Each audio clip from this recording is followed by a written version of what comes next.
وَلَقَدْ يَسَّرْنَا الْقُرْآنَ لِلذِّكْرِ فَهَلْ مِن مُّدَّكِرٍ۔ اگلی جو دو آیات ہیں یہ خالص توحید کے دلائل ہیں۔ اللہ نے فرمایا ضرب لکم مثلا من انفسکم، اللہ نے ایک مثال بیان کی ہے۔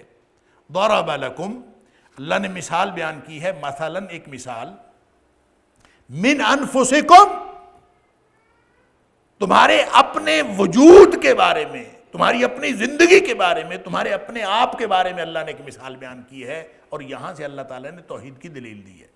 هل لکم مما ملکت ایمانکم من شرکاء فیما رزقناکم، ایک سوال اللہ تعالیٰ نے کیا ہے، یہ بتاؤ هل لکم، کیا ہے تمہارے لیے، مما ملکت ایمانکم، یہ جو تمہارے غلام ہیں، ما ملکت ایمانکم کا لفظی معنی ہوتا ہے جن کے مالک ہوئے دائیں ہاتھ تمہارے، ملکت مالک ہوئے، ایمانکم تمہارے دائیں ہاتھ، یہ استعارہ ہے غلامی کا۔ ما ملکت ایمانکم، جو تمہارے غلام اور لونڈی ہیں، جو کوئی بھی، من شرکاء فیما رزقناکم، کیا ان میں سے کوئی اس رزق میں شریک ہے جو ہم نے تمہیں عطا کیا؟ ایک بات بتاؤ کہ رزق جو اللہ نے عطا کیا ہے تم میں سے ہر ایک کو، کیا وہ اپنے لونڈی یا غلام کو اس میں شریک کرتا ہے؟ فَأَنْتُمْ فِيهِ سَوَاءٌ، اس طرح شریک کرے کہ غلام اور تم، یا لونڈی اور تم، تمہارا نوکر اور تم اپنے جائیداد میں برابر ہو جاؤ، کبھی ایسا ہوا ہے؟ وہ اختیار، وہ اقتدار، وہ غلبہ، وہ مال، وہ دولت، اس لیے کہ یہ ہر چیز رزق میں آتی ہے۔ ہر چیز جو رزق اللہ تعالیٰ نے عطا کیا ہے اس میں تم اپنے غلام یا لونڈی کو شریک کرتے ہو؟ اس طرح سے شریک کرو کہ فن تم فی سوا، کہ تم اس میں برابر ہو جاؤ، تم اور تمہارا غلام تم ایک جیسے ہو جاؤ، ایسا کبھی ہو سکتا ہے؟ تخافونہم کخیفتکم انفسکم، اور پھر تم اس طرح سے ڈرو، اور ڈرنا کا مطلب یہ ہوتا ہے کہ خدشات رکھنا، کخیفتکم انفسکم، جیسے تمہارا آپس میں ایک دوسرے کا خدشات ہوتے ہیں اسی طرح سے خدشات تم رکھو۔ یا کبھی ایسا ہو سکتا؟ آپس میں خدشات رکھنے کا کیا مطلب ہوتا ہے؟ کہ فلاں میرے سے اقتدار میں نہ بڑھ جائے، فلاں میرے سے مال میں نہ بڑھ جائے، آپ کا مقابلہ بازی لگی ہوتی ہے کہ وہ فلاں اس نے اتنا کما لیا میں بھی اتنا کما لوں، فلاں وزیر بن گیا میں بھی وزیر بن جاؤں، فلاں وزیر اعظم بن گیا میں صدر بن جاؤں، فلاں ایسا ہو گیا میں یہ کر لوں، یہ جو مقابلے بازی لگی ہوتی ہے۔ تخافونہم کخیفتکم انفسکم، جیسے تم اپنے آپ میں آزاد لوگوں کے ساتھ مقابلے بازی کر رہے ہوتے ہو اور خدشات رکھے ہوئے ہوتے ہو، کیا تمہیں کبھی ایسا ہو سکتا ہے کہ ہر چیز میں، ہر رزق میں یہ لونڈی غلام تمہارے برابر ہو جائیں اور تمہیں ان سے اسی طرح سے خطرہ ہو جس طرح سے تمہیں آپس میں خطرہ ہوتا ہے، تمہیں اپنے غلام لونڈی سے خطرہ ہونا شروع کر دے؟ کبھی تم نے اس طرح شریک کیا ہے کبھی لونڈی اور غلام کو اپنے مال میں، اپنے اقتدار میں، کسی بھی چیز؟ سبحان اللہ، کذالک نفصل الآیات لقوم یعقلون، اسی طرح اللہ کھول کھول کر آیات بیان کرتا ہے لقوم یعقلون، سمجھنے والی قوم کے لیے۔ کیا سمجھ آئی؟ کیا سمجھ آئی اس بات سے؟ اس بات سے یہ سمجھ آئی کہ ایک چھوٹی سی ایک انڈیویجول آپ کی راجدھانی ہوتی ہے، ایک چھوٹی سی، ایک فرد نے کوئی مال کما لیا، کوئی رزق آ گیا، کوئی چھوٹا سا اس کو غلبہ حاصل ہو گیا، یا کوئی، اس میں وہ کبھی اپنے نوکر کو شامل نہیں کرتا۔ اس لیے شامل نہیں کرتا کہ یہ نوکر جو ہے میرے برابر آ جائے، وہ اس کو دے گا، کھانے پینے کو دے گا، بس اتنا کو دے گا جتنا کو بس وہ کھا پی لے، اس کا گزارا ہو جائے۔ اتنی جائیداد میں تو نہیں شریک کرتا نا کہ جتنی آپ کی جائیداد اتنی اس کی ہو جائے۔ کبھی ایسا ہوا ہے؟ جو اختیار آپ کا ہے وہی اختیار اس کا ہو جائے، کبھی ایسا ہوا ہے؟ تو کیا خیال ہے اللہ کی ذات کے بارے میں؟ وہ اپنا اختیار اپنی مخلوق کو دے دے گا؟ اللہ تعالیٰ فرماتا ہے اپنی مثال ہی لے لو، کوئی انسان کسی کو اختیار نہیں دیتا تو خالق مخلوق کو کیسے اختیار دے گا؟ تم اپنے جیسے انسانوں کو اختیار نہیں دیتے، حالانکہ غلام اور لونڈی کوئی دوسری مخلوق نہیں ہے، وہ تمہارے جیسے ہیں، انسان ہیں، اور تم اس کو اپنے مال اور رزق میں اس طرح شریک نہیں کر سکتے کہ وہ تمہارے برابر ہو جائیں۔ تو خالق اور مخلوق کا تو فرق ہی بڑا ہے۔ خالق کا حق ہوتا ہے اور مخلوق کا فرض ہوتا ہے کہ وہ خالق کی بندگی کرے۔ تو خالق اپنے اقتدار میں، اپنے اختیار میں، اپنے معاملات میں وہ، اور اپنے غلبے میں، اپنی قدرت میں، اپنے کمال میں، اپنی خوبیوں میں وہ مخلوق کو شامل کر لے گا۔ تم نے کہاں سے سمجھ لیا؟ کذالک نفصل الآیات لقوم یعقلون، عقل کرنے والی قوم کے لیے اللہ کھول کھول کے نشانیاں اپنی آیات بیان کرتا ہے۔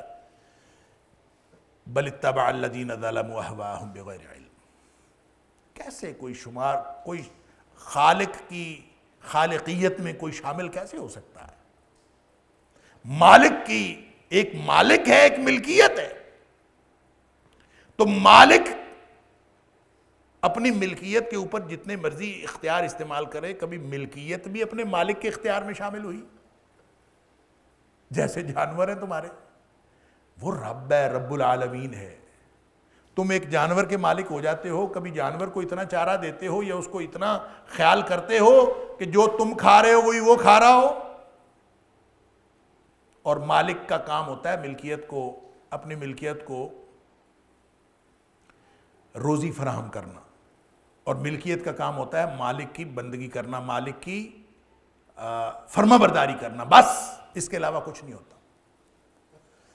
بل اتبع الذین ظلموا اہواءہم بغیر علم، لوگوں نے کیا سمجھنا ہے؟ اللہ تعالیٰ تو فرماتا ہے کذالک نفصل الآیات لقوم یعقلون، سمجھنے والی قوم کے لیے نشانیاں ہیں۔ اللہ فرماتا ہے بل اتبع الذین ظلموا اہواءہم بغیر علم، سسٹم اس لیے نہیں بگڑا کہ کسی کو کسی اختیار سے کچھ مل گیا ہے، اس لیے نہیں بگڑا۔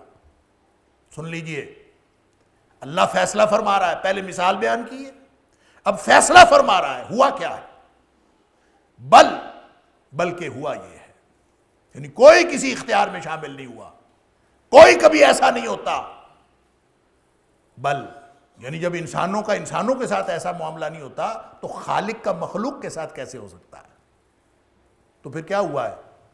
فرمایا بل اتبع الذین ظلموا اہواءہم بغیر علم، بلکہ پیروی کی ہے ظالم لوگوں نے اپنی خواہشات کی بغیر علم کے۔ یہ شرک کی پوری ڈیفینیشن یہ ہے۔ شرک کیا ہوتا ہے؟ نہ اس کا علم کے ساتھ تعلق ہے، نہ اس کا عقل کے ساتھ تعلق ہے۔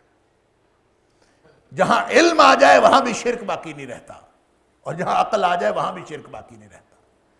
بل اتبع الذین ظلموا، بلکہ پیروی کی ہے ظالم لوگوں نے اہواءہم اپنی خواہشات کی، بغیر علم، بغیر کسی علم کے۔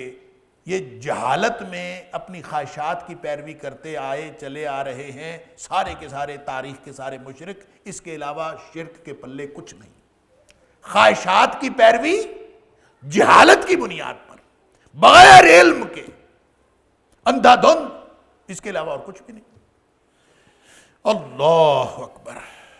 تو جب کوئی شخص اس طرح سے زندگی گزار رہا ہو، گمراہی کے اندر، ظلم کے اندر، شرک کے اندر زندگی گزار رہا ہے، علم کے ساتھ اس کا کوئی تعلق نہیں، علم حاصل کرنے کی کوشش وہ نہیں کرتا، تو اس کا مطلب ہے اس نے اپنے آپ کو گمراہی کے لیے چھوڑا ہوا ہے۔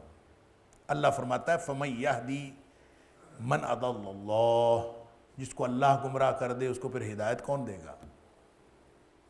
اللہ گمراہ کر دے اس کو ہدایت کون؟ اور اللہ ظاہر ہے تکوینی اعتبار سے ہر عمل کا تعلق، ہر عمل کی نسبت اللہ کی ذات کے ساتھ، لیکن تشریعی اعتبار سے وہ خواہ مخواہ کسی کو گمراہ نہیں کرتا۔ وَمَا يُضِلُّ بِهِ إِلَّا الْفَاسِقِينَ، سورہ بقرہ میں ہم پڑھا ہے۔ گمراہ وہ کرتا ہر ایک کو نہیں ہے جس میں ہدایت کی طلب ہی نہیں ہوتی، جو ہدایت چاہتا ہی نہیں ہے، جو اللہ کی فرما برداری سے نکلا ہوا ہے، اللہ کی اطاعت سے نکلا ہوا ہے، فسق و فجور میں مبتلا ہے، وہ اس کو گمراہ کرتا ہے، وگرنہ ہر ایک کو گمراہ نہیں کرتا۔ وَمَا يُضِلُّ بِهِ إِلَّا الْفَاسِقِينَ، اور وہ صرف فاسقوں کو گمراہ کرتا، اور جس کو اللہ گمراہ کر دے، گویا اپنے کرتوتوں کے سبب لوگ گمراہ ہوتے ہیں، اور جو گمراہ ہو جائے اس کو پھر راہ راست پہ لانے والا کون ہے؟ جس کو اللہ نے گمراہ کر دیا ہو۔ اللہ وما لہم من ناصرین، اور اس کے لیے کوئی بھی مددگار نہیں ہے۔ اللہ اکبر، وما لہم من ناصرین، مددگاروں میں سے کوئی بھی مددگار اس کے لیے نہیں۔ فاقم وجہک للدین حنیفا فطرۃ اللہ التی فطر الناس علیہا لا تبدیل لخلق اللہ ذالک الدین القیم ولکن اکثر الناس لا یعلمون۔ اب یہ آیت نمبر 30 ہے، یہاں سے آگے اہل ایمان کو ہدایات دی گئی ہیں۔ یوں کہہ لیجئے آیت نمبر 30 سے لے کر آیت نمبر 45 تک یہ جو 15 آیات ہیں یہ ہدایات پر مشتمل۔ اس میں شروع میں اہل ایمان کو ہدایات ہیں، اور ظاہر ہے اس میں ڈائریکٹ جو خطاب ہے وہ نبی اکرم صلی اللہ علیہ وسلم کو، اور نبی کریم صلی اللہ علیہ وسلم کے ذریعے سے اہل ایمان کو خطاب، اور پھر اہل ایمان کے ذریعے سے پوری دنیا کی، پوری انسانیت کو خطاب، اور پھر آخر پہ مشرکین کو بھی دعوت دی گئی ہے کہ وہ توحید قبول کر لیں، سوائے توحید قبول کرنے کے اور کوئی راستہ کامیابی کا نہیں۔ تو یہ آیت نمبر 30 میں خطاب نبی پاک صلی اللہ علیہ وسلم کو، فَأَقِمْ وَجْهَكَ لِلدِّينِ حَنِيفًا، اے حبیب صلی اللہ علیہ وسلم آپ اپنا چہرہ دین کے لیے قائم کر لیجئے، سیدھا کر لیجئے۔ فَأَقِمْ، پس سیدھا کر لیجئے، وَجْهَكَ، اپنا چہرہ، لِلدِّينِ، دین کے لیے، حنیفا، یکسو ہو کر، یکسو ہو کر دین کے لیے اپنا چہرہ سیدھا کر لیجئے۔ بس یہی ایک راستہ ہے، اس کے علاوہ اور کوئی راستہ نہیں۔ کون سا دین؟ فطرۃ اللہ التی فطر الناس علیہا، وہ فطرت ہے اللہ کی جس کے اوپر اللہ نے انسانوں کو پیدا کیا ہے۔ فطرت کا معنی ہوتا ہے پیدا کرنا، تخلیق۔ فطرت بمعنی تخلیق، یہ اللہ کی تخلیق ہے جس کے اوپر اللہ تعالیٰ نے لوگوں کو پیدا کیا ہے۔ لا تبدیل لخلق اللہ، اللہ کی خالقیت کے اندر یا اللہ کی خلق کے اندر، اللہ کی خلقت کے اندر، اللہ کی تخلیق یا پیدائش کے اندر کوئی تبدیلی نہیں۔ ذالک الدین القیم، یہی سیدھا دین ہے۔ ولکن اکثر الناس لا یعلمون، اور لیکن لوگوں کی اکثریت اس بات کو جانتی نہیں۔ وَلَقَدْ يَسَّرْنَا الْقُرْآنَ لِلذِّكْرِ فَهَلْ مِن مُدَّكِرٍ وَلَقَدْ يَسَّرْنَا الْقُرْآنَ لِلذِّكْرِ فَهَلْ مِن مُدَّكِرٍ۔ اب یہ دو باتیں بلکہ تین باتیں یہاں کہی گئی ہیں۔ پہلی سب سے بات تو یہ ہے کہ جو دین ہے یہ دین فطرت ہے، یعنی اس کے لیے اپنا چہرہ سیدھا کر لیجئے جو دین فطرت ہے۔ ہم کہتے ہیں یہ دین فطرت ہے۔ دین فطرت ہونے کا مطلب یہ ہے کہ اللہ تعالیٰ نے جو دین اسلام عطا کیا ہے یہ انسانوں کے بناوٹ، تخلیق، پیدائش کے عین مطابق ہے۔ جس فطرت پہ انسان کو اللہ نے پیدا کیا ہے وہ فطرت دین اسلام۔ دین اسلام اور فطرت ایک ہی چیز، فطرت اللہ التی فطر الناس علیہ۔ اس وجہ سے ہم کہتے ہیں کہ یہ دین فطرت ہے۔ جیسے نبی کریم صلی اللہ علیہ وسلم فرمایا ما من مولود الا یولد علی الفطرہ، جو بھی نیا بچہ پیدا ہوتا ہے وہ فطرت کے اوپر پیدا ہوتا ہے۔ اللہ اکبر، یعنی بچہ تو فطرت پہ ہوتا ہے، چاہے وہ کافر کا بچہ ہو۔ فطرت کا مطلب وہ سٹینڈرڈ ہے، وہ دین اسلام ہے، وہ توحید ہے۔ ہر پیدا ہونے والا بچہ جو ہے وہ توحید پہ پیدا ہوتا ہے۔ اور فطرت کیا ہے؟ فطرت دین فطرت ہے، اسلام ہے، التی فطر الناس علیہا، جس کے اوپر اللہ نے انسانوں کو پیدا کیا۔ فَأَبَوَاهُ يُهَوِّدَانِهِ أَوْ يُنَصِّرَانِهِ أَوْ يُمَجِّسَانِهِ، نبی پاک صلی اللہ علیہ وسلم فرمایا سارے ہی پیدا ہونے والے بچے، ما من مولود الا یولد علی الفطرہ، ہر پیدا ہونے والا بچہ جو ہے وہ فطرت کے اوپر پیدا ہوتا ہے۔ پھر اس کے والدین، اس کا براٹ اپ، وہ اس کو یہودی، عیسائی یا مجوسی بنا دیتے ہیں، وگرنہ پیدا تو وہ فطرت پہ ہوتا ہے۔ اللہ اکبر۔ لہذا اس دین فطرت کی طرف اپنا چہرہ سیدھا کر لیجئے، یکسو ہو کر، خام خواہ ادھر ادھر منہ مارنے کی ضرورت نہیں ہے، اور اس تردد میں اور اس شک میں پڑنے کی بھی کوئی ضرورت نہیں ہے کہ شاید کوئی اور دین سچا ہو، کسی اور دین کے اندر کوئی سچائی ہو، یہ ادھر ادھر منہ مارنے کی ضرورت نہیں ہے۔ دین کے ساتھ جو سچا دین ہے اس کی طرف اپنا چہرہ کر لیجئے، اسی کی طرف اپنے آپ کو، اپنے رخ کو سیدھا کر لیجئے۔ اب یہ جو فطرت ہے، یہ جو اللہ تعالیٰ کی تخلیق ہے جس کے اوپر اللہ نے انسانوں کو پیدا کیا ہے، یہ بر صغیر کے انسانوں کی بات ہے یا یورپ کے انسانوں کی بات؟ یورپ کے انسان اتنے ماڈرن ہیں، بر صغیر کے بہت بیکورڈ ہیں۔ افریقہ کے آپ چلے جائیں جس کو تھرڈ ورلڈ کہا جاتا ہے، یہ تو بڑے بیکورڈ لوگ ہیں۔ تو کون سے لوگ ہیں جن کی فطرت کو اللہ نے دین فطرت یعنی اسلام کے مطابق بنایا ہے؟ اور پھر آپ 1500 سال پہلے کے لوگوں کو دیکھیں، وہ اور طرح کے بود و باش رکھتے تھے، اور طرح کی زندگیاں ان کی تھیں۔ آج 1500 سال کے بعد جب ہم دیکھتے ہیں تو پوری دنیا بدل چکی ہے، رہنے سہنے کے انداز بدل چکے ہیں، کھانے پینے کے انداز بدل چکے ہیں، سوچنے کے انداز بدل چکے ہیں، ہر چیز بدل چکی ہے۔ دین اسلام وہی کا وہی ہے۔ تو کس دین کے ساتھ، کس فطرت کے ساتھ یہ رکھتا ہے مطابقت؟ اس دور کے لوگوں کی فطرت کے ساتھ مطابقت رکھتا ہے، یا آج کے دور کے لوگوں کی فطرت کے ساتھ مطابقت رکھتا ہے، یا یورپ اور امریکہ کے لوگوں کی فطرت کے ساتھ مطابقت رکھتا ہے، یا یہاں کے لوگوں کی فطرت کے ساتھ مطابقت رکھتا ہے؟ لوگ تو بڑے آسان سے، آرام سے بہانہ بنا لیتے ہیں کہ ہم کینیڈا میں رہتے ہیں، یہاں دین کے وہ ضابطے اس طرح سے نہیں چل سکتے۔ ہم امریکہ میں رہتے ہیں، یہاں پہ وہ قانون اس طرح سے نہیں چل سکتے۔ ہم چونکہ یورپ میں رہتے ہیں، یہاں پہ قرآن پر اس طرح سے عمل نہیں ہو سکتا۔ یہ تو ہم بڑے آرام سے بہانہ بنا لیتے ہیں۔ اللہ اکبر۔ اللہ تعالیٰ فرماتا ہے لا تبدیل لخلق اللہ۔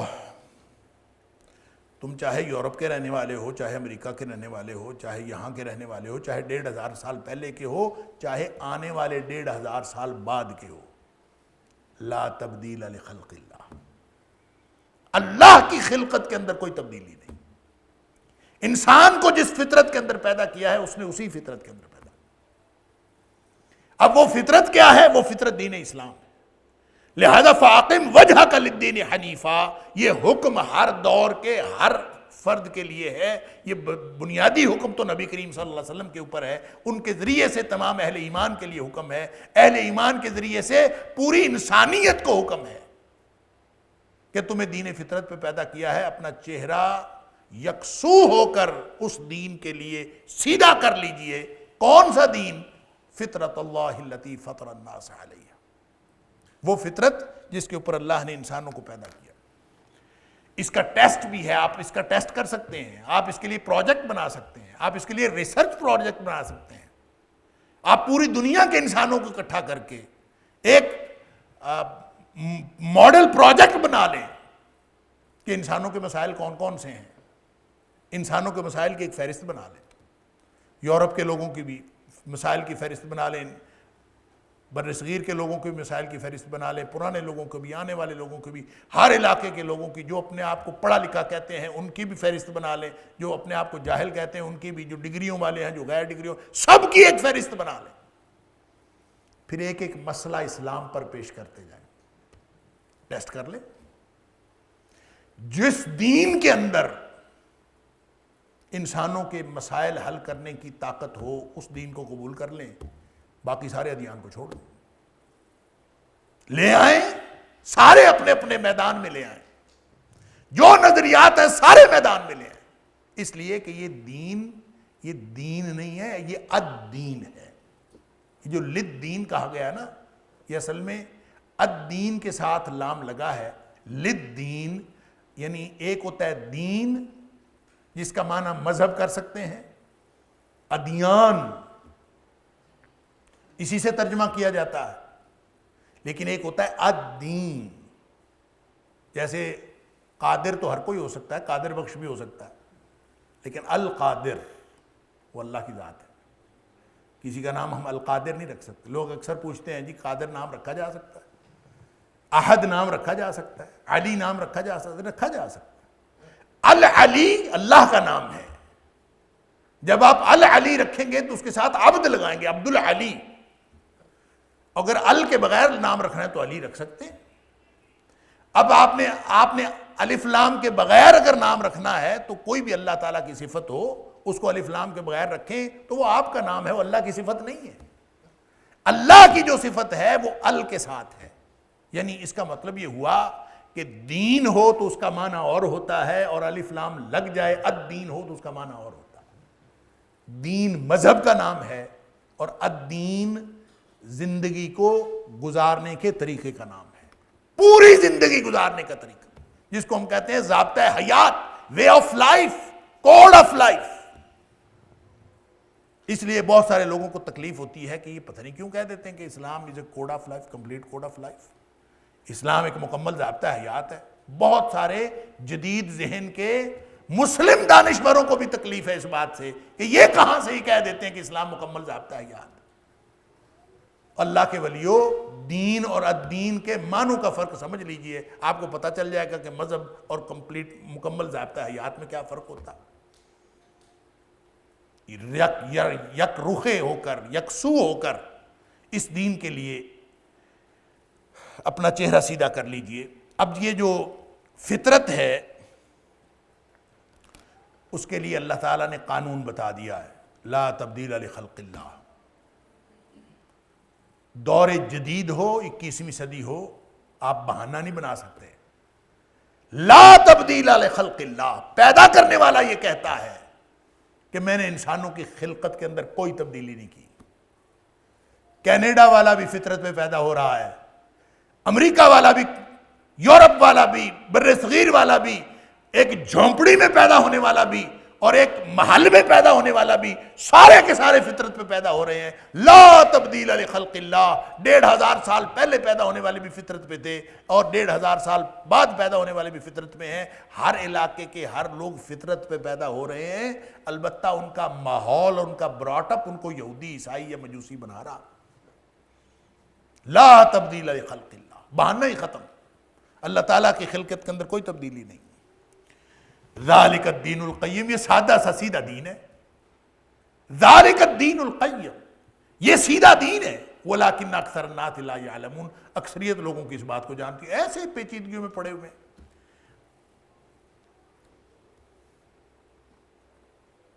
منیبین الیہ واتقوہ, اللہ اکبر. وہ جو فاقم کا حکم ہے نا, وہی کنٹینیو کر رہا ہے اگلی آیت میں. فاقم وجہ کا, اپنا چہرہ سیدھا کر لیجئے. للدین حنیفہ, دین کے لیے یکسو ہو کر. منیبین الیہ, اسی کو آگے, اسی مفہوم کو آگے لے لیجئے. منیبین الیہ, رجوع کرتے ہوئے اللہ کی طرف, انابت اللہ کرتے ہوئے. اگر انابت اللہ کرتے ہوئے تم اپنے آپ کو اللہ کے سامنے سبمٹ کر دو گے, یہ پورا دین یہی ہے. پورے دین کا جو کرکس ہے وہ یہی ہے کہ اپنے آپ کو اپنے اللہ کے سامنے سبمٹ کر دو, بس بات ختم. اپنا اختیار جو وقتی ہے, جو عطائی ہے, جو برائے امتحان ہے, وہ مرضی جو میں کر سکتا ہوں. تکوینی امور میں تو میں مرضی کر ہی نہیں سکتا نا. تشریعی امور میں جہاں میں مرضی کر سکتا ہوں, ہر مرضی اپنی اللہ کی مرضی کے سامنے سبمٹ کر. منیبین الیہ, اللہ اکبر. یہ اتنا بڑا فارمولہ ہے, اپنے آپ کو اپنے رب کے سامنے سبمٹ کر دینا, رجوع کر لینا, لوٹ کے واپس اللہ کی طرف آ جانا. یہ اتنا بڑا فارمولہ ہے کہ سارے کے سارے گناہ معاف ہو جائیں گے صرف اس فارمولے سے. صرف اپنے آپ کو سبمٹ کرنا. سورہ زمر کے اندر اللہ تعالیٰ نے سورہ زمر کے اندر فرمایا, قل یا عبادی الذین اسرفوا علی انفسہم, اے میرے بندو جو اپنی جانوں پر ظلم کر چکے ہو, لا تقنطوا من رحمت اللہ, اللہ کی رحمت سے مایوس نہ ہو. کیوں مایوس نہ ہو؟ اس لیے مایوس نہ ہو کہ ان اللہ یغفر الذنوب جمیعا, اس سارے کے سارے گناہ معاف کر دے گا. کیوں معاف کر دے گا؟ انہ هو الغفور الرحیم, اس لیے معاف کر دے گا کہ وہ ہے ہی بخشنے والا, بہت بخشنے والا اور رحم کرنے والا. تو پھر مجھے کیا کرنا ہے؟ کیا کرنے سے سارے گناہ معاف کرے گا؟ فرمایا ایک کام کر دو, وَأَنِيبُوا إِلَىٰ رَبِّكُمْ وَأَسْلِمُوا لَهُ۔ ہر طرف سے منہ موڑ کر رجوع کر لو اپنے اللہ کی طرف، اپنے رب کی طرف، وَأَسْلِمُوا لَهُ، اور اپنے آپ کو اس کے سپرد کر دو۔ وہ یہ کام ہے۔ یہاں فرمایا مُنِیبِینَ إِلَیْهِ، اللہ کی طرف رجوع کرتے ہوئے، اس کی طرف لوٹتے ہوئے اپنا چہرہ دین کی طرف اس کے ساتھ لگا لیجئے۔ بس اگر لگا لیں گے تو سارے معاملات سیدھے ہو جائیں گے۔ اللہ تعالیٰ گناہ معاف کرنا پھر اللہ کا کام ہے، ہمارا کام تھوڑی ہے۔ اللہ کے ہو جائیں بس، اللہ حشر میں کہہ دے کہ یہ میرا تھا۔ باٹم لائن وہی ہے، شرک نہ ہو، باقی سارے گناہ معاف۔ ان اللہ لا یغفر ان یشرک بہ ویغفر ما دون ذلک لمن یشاء، جس کو چاہے گا ہر گناہ معاف کر دے گا، ایک شرک اس نے معاف نہیں کرنا۔ اللہ، لہذا فاقم وجہک للدین حنیفہ کا مطلب یہ ہے کہ شرک تو چھوڑو، توحید کی طرف تو آؤ، توحید پہ آ جاؤ۔ منیبین الیہ، اللہ کی طرف رجوع کرتے ہوئے، واتقوہ، اور اس کا تقوی اختیار کرو، واتقوہ، اس کی طرف لوٹتے ہوئے آؤ۔ فاقم کے ساتھ یہ وہی حکم آگے چل رہا ہے کہ اللہ کی طرف رجوع کرتے ہوئے،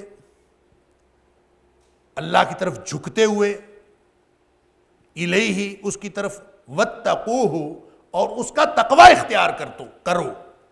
فاقم واتقوہ، فاقم منیبین الیہ، یوں سمجھ لیجئے، اپنا چہرہ اللہ کے دین کی طرف لگا لیجئے یکسو ہو کر، منیبین الیہ، اس کی طرف لوٹتے ہوئے، واتقوہ، اور اس کا تقوی اختیار کرو۔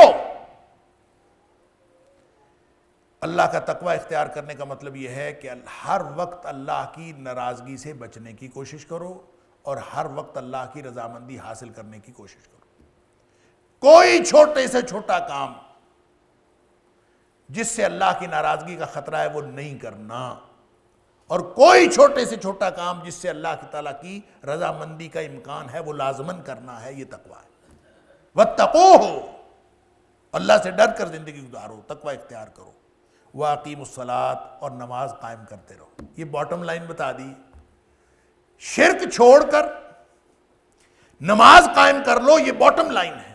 وَلَا تَكُونُوا مِنَ الْمُشْرِكِينَ، اور مشرکین میں سے نہ ہو جانا، یعنی اس کا مطلب یہ ہے کہ جو شرک چھوڑ کر توحید کی طرف آتا ہے اس کی سب سے بڑی نشانی ہوتی ہے کہ وہ نماز ادا کرتا ہے۔ وَأَقِیمُوا الصَّلَاةَ، نماز قائم کرتا ہے، اور جس نے نماز قائم کر لی ہے گویا یہ نشانی ہے کہ وہ انشاءاللہ شرک سے بچ گیا۔ اور نماز کو قائم کرنے کا مطلب پتہ کیا ہے؟ جیسے نبی کریم صلی اللہ علیہ وسلم نے نماز پڑھی ویسے پڑھا۔ جن شرائط و آداب کے ساتھ نبی کریم صلی اللہ علیہ وسلم نے پڑھی ہے، ایک سرکل ہے پورا نماز کا، 5 وقت نماز۔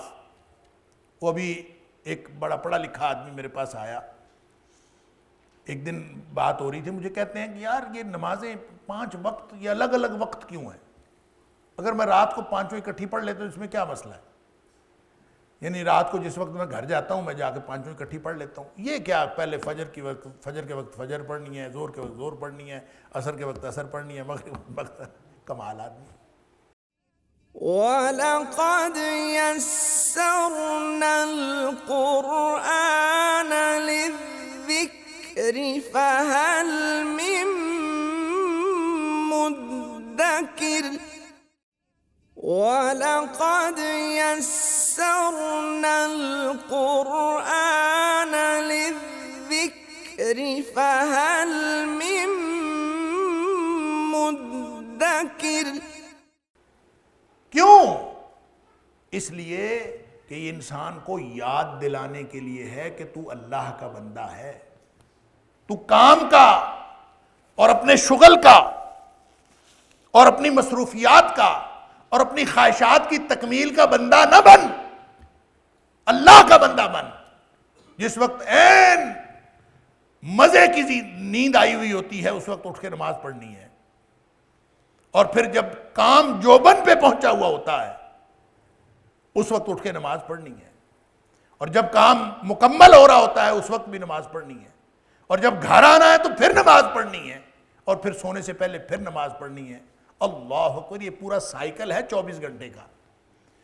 نبی کریم صلی اللہ علیہ وسلم نے فرمایا نا 5 وقت کسی کے گھر کے سامنے دروازے کے سامنے نہر ہو اور وہ 5 وقت اس میں نہا رہا ہو تو کیا اس کے جسم پر کوئی میل کچیل رہ جائے گا؟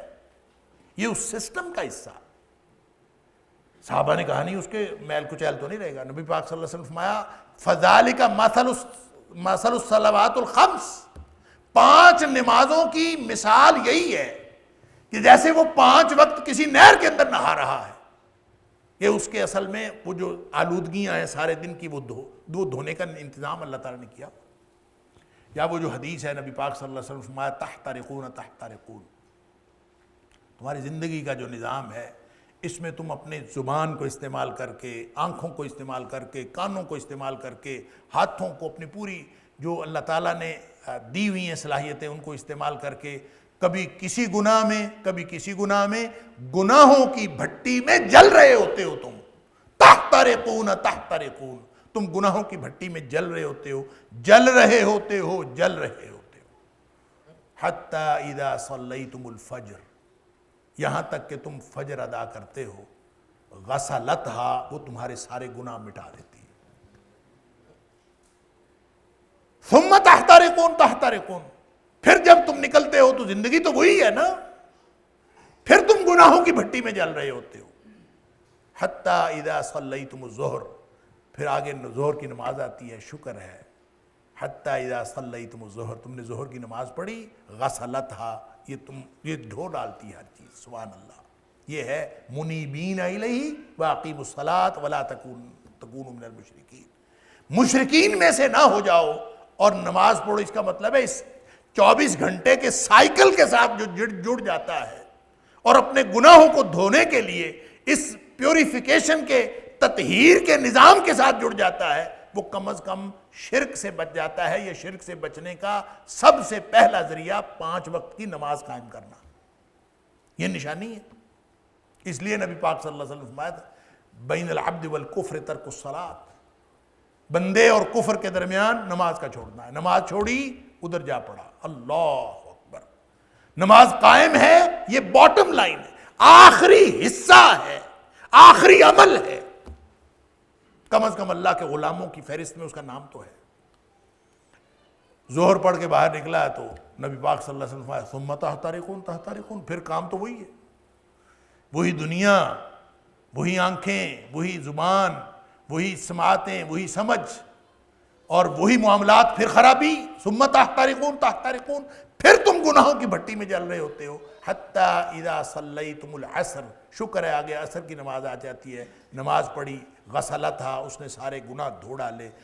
ثم تحترقون تحترقون، پھر وہی معاملہ، حتی اذا صلیتم المغرب، تم نے مغرب کی نماز پڑھی، غسلتھا، اس نے دھو ڈالا۔ سبحان اللہ، کیا نظام ہے۔ ثم تحترقون تحترقون، پھر وہی بات، حتی اذا صلیتم العشاء، کہ تم نے عشاء کی نماز پڑھی، غسلتھا، تو اس نے دھو ڈالا۔ اب عشاء کے بعد کیا ہوا؟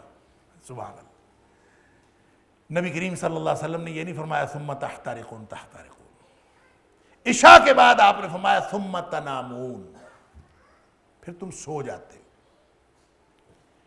جب تم سو جاتے ہو فلا تکتب علیکم، اور کوئی بھی چیز تمہارے اوپر لکھی نہیں جاتی، کوئی چیز نہیں لکھی جاتی۔ اللہ اکبر۔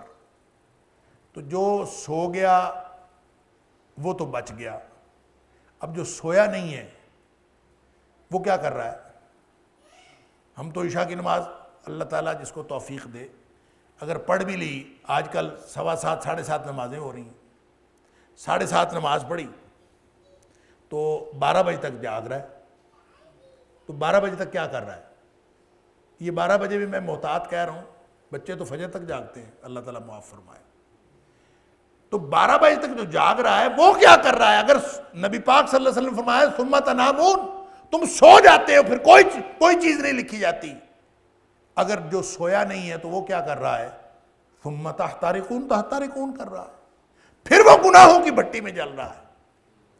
اور اگر گناہوں کی بھٹی میں جلتا جلتا جلتا جلتا 12 بجے تک پھر اسی طرح سو گیا، انا للہ و انا الیہ راجعون، اس نے اس پورے سسٹم کا سسٹم کو بریک نہیں کیا، بلکہ اس نے کائنات کا سب سے بڑا رسک لیا ہے کہ وہ گناہوں کے ساتھ سو گیا۔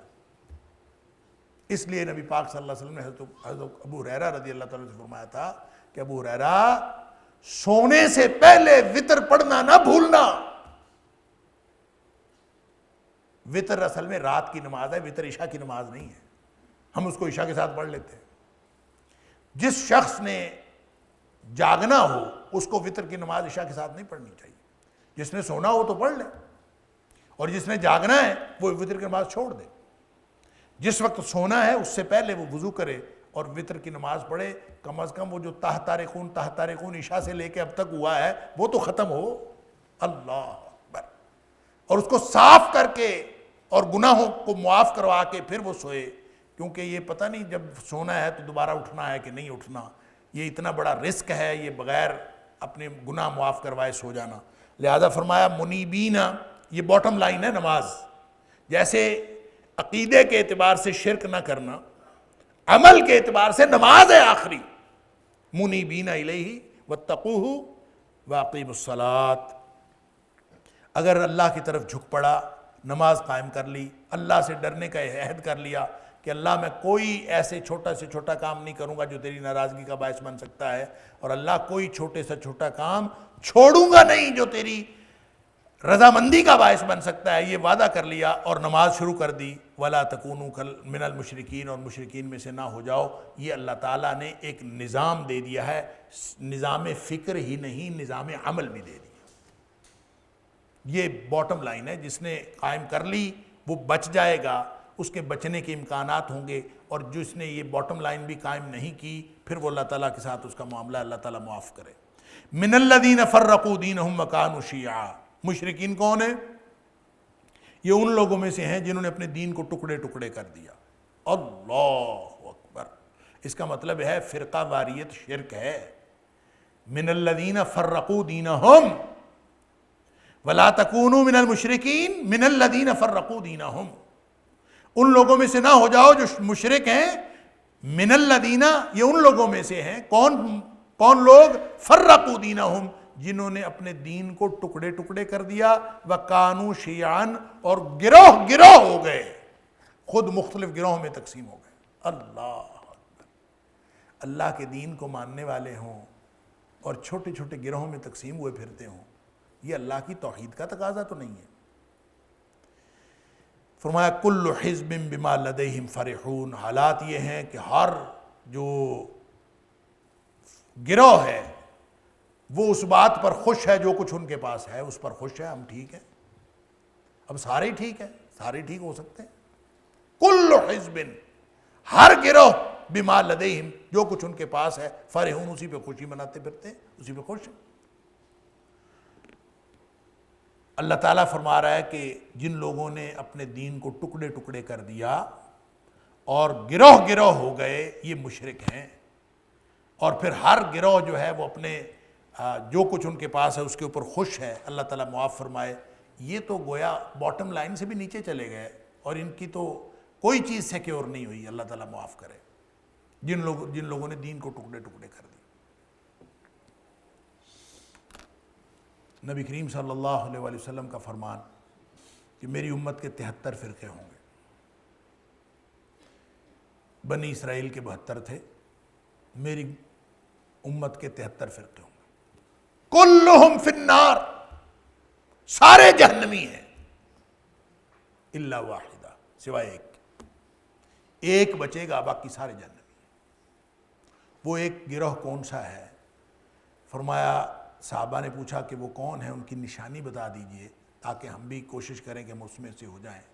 فرمایا ما انا علیہ و اصحابی، وہ جو کامیاب لوگوں کا گروہ ہے اس کی نشانی یہ ہے کہ وہ اس چیز پر ہوتے ہیں جس پر میں ہوں اور میرے صحابہ ہیں رضی اللہ تعالیٰ عنہ۔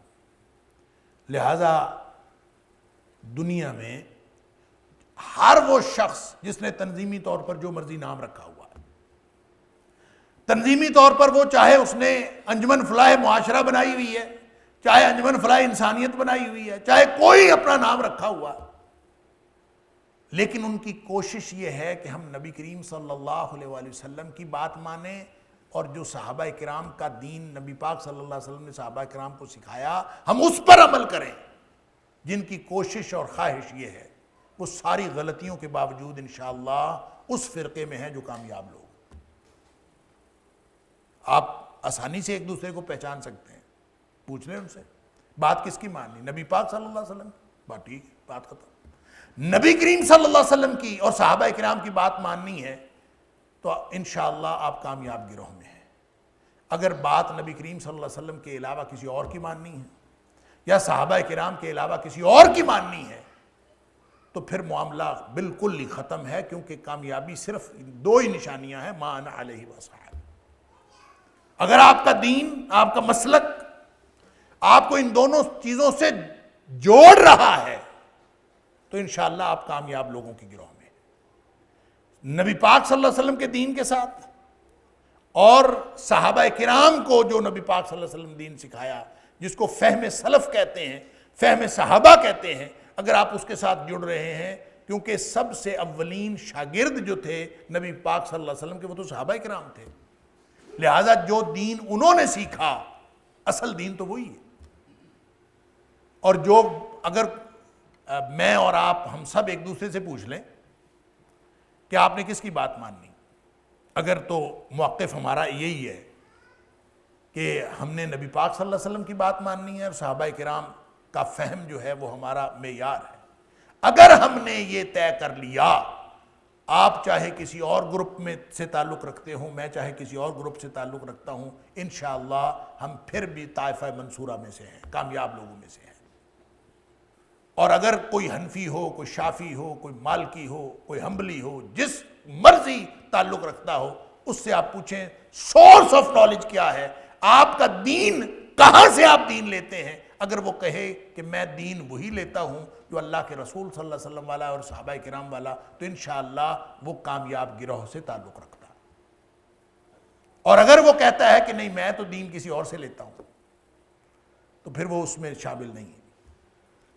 یہ ہر ایک کو پتہ ہے اور ہر ایک سے پوچھ لیجئے, لہٰذا اس میں کوئی دوسری رائے نہیں ہے کہ آپ کہیں کہ میں دین کسی اور سے لیتا ہوں, اور نہ نبی پاک صلی اللہ علیہ وسلم کی ذات ہو, نہ فہم صحابہ ہو, پھر بھی آپ کہیں کہ میں کامیاب لوگوں کے گروہ میں ہوں, تو یہ آپ کا صرف خام خیالی ہے.